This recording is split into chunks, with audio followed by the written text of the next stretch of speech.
4 months since my Muay Thai video, I have been training at a boxing gym. So I started off with a guy named Devin Brock, Devin Dangerous Brock he goes by. He opened up a gym out in LA called Built to Win. I did 10 sessions with him, and then I wanted to try out another gym that a buddy of mine from work actually told me about called Boxing Works. And man, boxing is different from Muay Thai.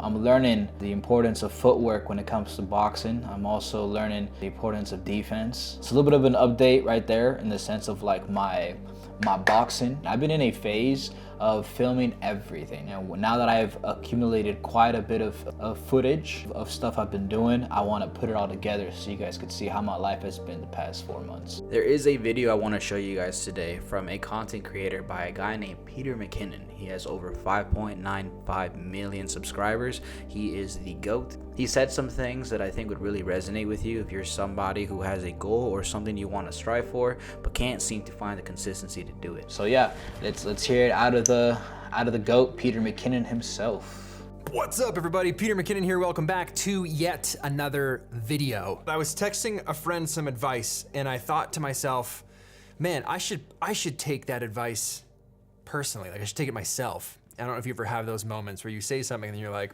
I don't even know if I do that. I should be doing that too. And what I was talking about is the trap of not making videos. So if you're someone that's online and you make content, continue to make content. The trap of not making it just further perpetuates not being able to continue making it, if that makes sense. Yeah, you gotta make stuff. You have to make stuff. This is me talking to myself, by the way. I am journaling myself. I want to make things a lot more often. I feel like I am a great editor and I'm a great storyteller. But in all honesty, the only way I'll be able to grow from here, I know, is to be consistent. And man, consistency is hard, but goals will only remain goals if you decide to never take action. I really deeply think and care about these videos, but sometimes to my own detriment. I overthink something so much that I want to give it more time. I want to write in my notebook. I want to run it by a few friends, see what they think. But what that does is it puts a lot of time in between the idea forming and the idea being executed. And the more time between forming and execution just means it's probably not going to happen. I don't even think this goes just into like creative endeavors, but also anything that you have like your mind set towards that you want to like go do and accomplish something. Like just like in a way where we'll all understand. I think if you make a New Year's resolution and say that, hey, I want to lose 20 pounds, and you keep talking about wanting to do it, and then you're saying, I think the best way for me to lose the 20 pounds is to hit the gym 3 days out the week, and maybe do some cardio 2 days out the week, and also fix my diet. I think if you say these things that you want to do, but then you never like take the action to start implementing these changes, then the change itself is never going to happen. So tip number one, don't let a lot of time pass between ideation and execution, because you're gonna be most excited and most willing to execute that idea as soon as possible. In a way, it's kind of like being a bit just impulsive. Like when you have an idea of doing something, obviously something like, you know, relatively safe and not like super like out there in a way where that maybe it takes planning, but just being a bit more impulsive and thinking less is really what the main point we're trying to get at here. But it's very easy to have an idea and think like, what's in my pockets? People don't care about that anymore. Like nobody wants to see what's in my pockets. And I might think, well, do you love what's in your pockets? Yeah, I love that stuff. I love EDC, I still love it. Well, then make it. The whole idea of being worried about what's in your pockets, I was pretty much just talking about self-doubt. It's a natural human thing to do, to have self-doubt, and to be nervous about doing certain things, which is completely normal and healthy.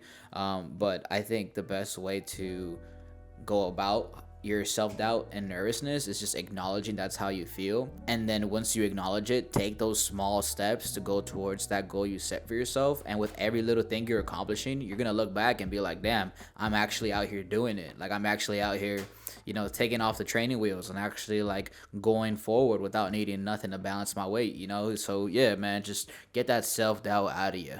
Because if you love it, that'll show through. You will genuinely be interested in the topic that you're discussing, and that'll show through to the audience, and you'll have fun. First and foremost, you'll have fun while you make that video. Where I definitely feel this, I think it's in the sense of like my Muay Thai video, man. Like I enjoyed the training and I enjoyed editing that video. And the thing about editing that video is it was very free flow. I didn't know what kind of structure I was actually gonna make that thing off of. Like I was just putting it together. And then there was a person that commented, they were like, yo, this video actually feels like a really cool diary and journal. And I thought, bruh, that's just how I'm gonna make my videos now. Like that's just gonna be my style. Literally put it in words in a way that I could not have. But that's literally, I had fun making it, and that then defined what then I think will be my branded style of content in the way that I edit and tell my stories here on out. So thank you to the person who commented that, by the way. I hope you're subscribed and I hope you have not left since I have not posted in 4 months. I hope you're still here. Even if it's not the best performing thing in the world, because metrics aren't everything, you still had a great time doing it, and that translates. Someone watching that will have a great time watching you have a great time, and that is the compound you want snowballing. I think it's easy to just dismiss it, not film it, and then the new muscle you're growing is not filming. You're good at coming up with ideas, you're good about talking about what you want to do, you're good at making this big plan, but you're not good at following through. Follow through on your ideas and goals, man. It's the only way to live life. If you just live your life just not taking action in anything, you're gonna be wondering how the time has passed by while you see all the people that have been putting a step forward every single day, and you're gonna start feeling bitter and like comparing yourself in the sense of like, how come I'm not like this person? Thing is, we are all very similar in the same of the experiences we go through in this life, and what makes people different though is how they react to their emotions and their feelings. So yeah, man, just go out and do what you want to do. Pursue that idea. Go after that goal. Because if you don't, somebody else is. It's funny because no matter how seasoned someone looks, no matter how long someone's done something for, we're still all human. And we still all have the same issues and some of the same insecurities and challenges that everyone else has. And sometimes it's nice to also be reminded that I'm just a guy too. So that's the first thing I wanted to show. Second thing I wanted to show is actually a person that I used to really look up to. His quality of content, the takes that he'd have that were very philosophical and really deep thinking. Creativity begins at the root of like thinking deeply. And this person had really great storytelling, and his thoughts and his ideas and the way he would word them and put it all together, they were masterpieces. The person I'm talking about is Sneako. Sneako's videos, I don't think they were appreciated as much as they should have been. Now I'm not a big fan of where Sneako has gone. He's actually pivoted away a lot more from the Manosphere, Red Pill world of content. Like the Red Pill space, a lot of it is very extremist in my opinion. This video that we're gonna actually watch is called Quality versus Quantity. He makes good points about how you can't outbeat quality, but it's very easy to fall under the trap of just making things that don't require a lot of work and a lot of soul, and see a lot more results actually. All his videos back then were very well thought out in the sense of how he told them. Sneako's vintage in my opinion, man. But let's check it out. One thing that I miss more than anything is being a kid. Don't you miss running around all sticky from syrup and boogers or whatever, holding crayons and pooping in public? I love you, Mommy. I miss the lack of responsibility, the simplicity of daily life, and my curiosity. But ain't no going back, so you gotta act accordingly. I'm about to turn 21 years old, which just sounds old even though it's not. Sneako's 26 years old right now. I'm pretty sure he's only a year older than me. While he was making stuff like this, I was making videos for an esports organization back in St. Louis, Missouri for like my college. And I was making collegiate content and I was learning the game, man. But he was ahead of his time, dude. It's old enough to where people think I'm creepy when I play with their kids. Hold up, don't judge me till I tell a story. The other day, I was waiting for the train for like an hour because it got delayed and because it's New York. I'm standing there all sweaty and bored as hell because my phone died, and I turn and I see these 3 Indian kids running in circles around the fan. So I get up and turn to them and they all stop running. I tell them, "You ever make robot noises in the fan?" They're all like, "No, no, no, no." So I proceed to show them the good old-fashioned American pastime of going right up to a fan and saying, "I'm a robot." They start wilding out. We're all having fun. The four of us all have our mouths pressed up to the propellers, and we're just being robots. What I didn't think about is the image of a grown-ass man obnoxiously shrieking with 3 kids that aren't his was making people uncomfortable. Their parents pulled me away from them and were like, "Don't angry me." The security guards brought me into the office and started asking me questions like, "What infatuation do you have with Indian children?" And I'm standing there with the dead phone, feeling old for the first time in my life. Come on, I was just fucking around trying to show some kids how to be a robot. I guess one takeaway could be that maybe I need to mature a little bit or whatever, but all I understood was that adults really need to settle down and learn from the kids. I love this change here. I relate more to kids the more I grow older. When I was a kid, all I could think about was how to appear cool. What clothes do I gotta wear to be cool? What words do I have to say to sound cool? I would study the cool kids and mathematically calculate and analyze how cool I was to the cool kids. I had to become an adult to realize being cool is simply not giving a fuck. And now that I've realized this, I see how the adults are way more concerned about what makes them cool. It's simple. More, and fucking more. You will never be satisfied. People like to make themselves look cool. It's why people work so damn hard to like stand out. You know, it's why people work so hard to make enough money to throw big ass parties or get cool ass cars or wear designer clothes, all that just to impress other human beings when you'll just never be satisfied. These people live for quantity. They think more shit equals better shit. They're living in pretend more than the retard kids running around being fan robots. And it's because it's easy to get trapped into the temptations of quantity in any profession. I'm no saint. Being a YouTuber means you're a professional attention whore. To be straight up and out there, man, like to be completely honest, I 100% agree with Sneako on this. Being a YouTuber, being anywhere within media, whether that's like being an actor or like maybe like whatever it is, where it's you being plastered on something or like being the face of something. There are people who get put in those positions without even seeking that, but most people making that their goal in some way, they're kind of like wanting to just be seen. You know what I mean? So because of that, yeah, they do want that attention because they want to feel and seen, they want to feel heard.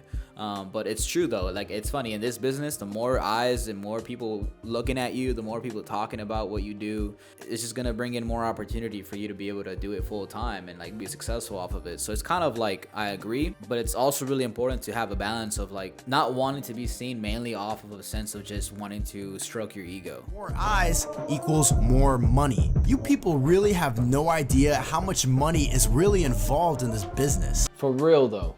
Well, actually, no. People now do know. People now understand. But back like a decade ago, people would clown on people trying to be YouTubers. You know what I mean? Like, but nah, dude. It's really Mr. Beast, Jimmy Donaldson. This man literally like has more subscribers now than there is people in the U.S. population. People probably like clowned on him for thinking like, you know, are you trying to be a YouTuber? Like now people understand it more than anything. So many people my age making 6 figures, it's embarrassing. The real secret is how it's not difficult at all.